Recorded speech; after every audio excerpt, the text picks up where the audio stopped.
কথা সৃষ্টি করে গেলে পঞ্চবেদ অবতার বরিষ্ঠায় তোমার প্রণাম।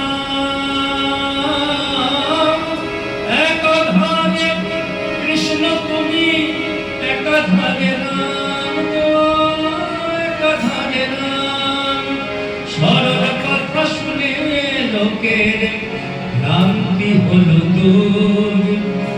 একই দেহে রাম আর কৃষ্ণ একই দেহে রাম আর কৃষ্ণ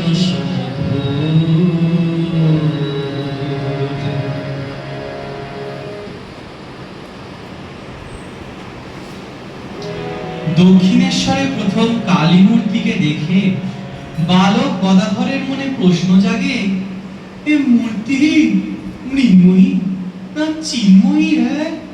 মৃন্ময়ী নাকি চিন্ময়ী? মৃন্ময়ীর মধ্যে চিন্ময়ী কালীকে দেখবার আগ্রহ জন্মায় গদাধরে।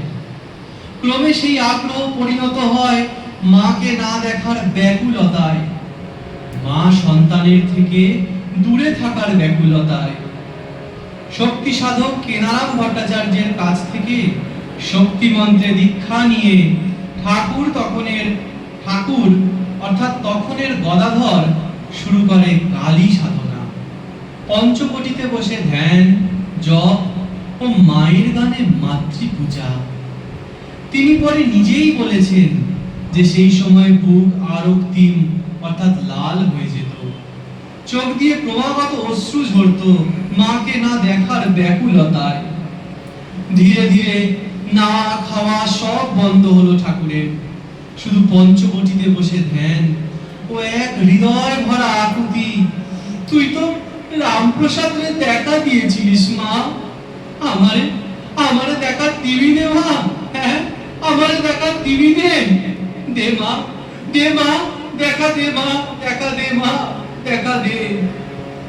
তবুও পূজার দিব্যতা, সঙ্গীতের আকুলতা ও প্রাণের আকুতি সত্ত্বেও যখন কালী দর্শন হলো না, তখন একদিন কালী ঘরে ঢুকে রাগে দুঃখে অভিমানে ঠাকুর বলে উঠলেন, আমাকে দেখা দিবি নে মা? হ্যাঁ, আমাকে দেখা দিবি নে? তবে দেখ আজ তোর হাতে আমি খাড়া দিয়ে তোরই চরণে আমি আত্মাহুতি দেব না, আমি আত্মাহুতি দেব। সহসা ঠাকুর মা মা বলে জ্ঞান হারালেন। পরে অবশ্য ঠাকুর নিজেই বলেছিলেন, দেখলুম ঘর দ্বার মন্দির কোথাও কিছু নেই গা, কোথাও কিছু নেই। এক উজ্জ্বল জ্যোতি সমুদ্র তর্জন গর্জন করতে করতে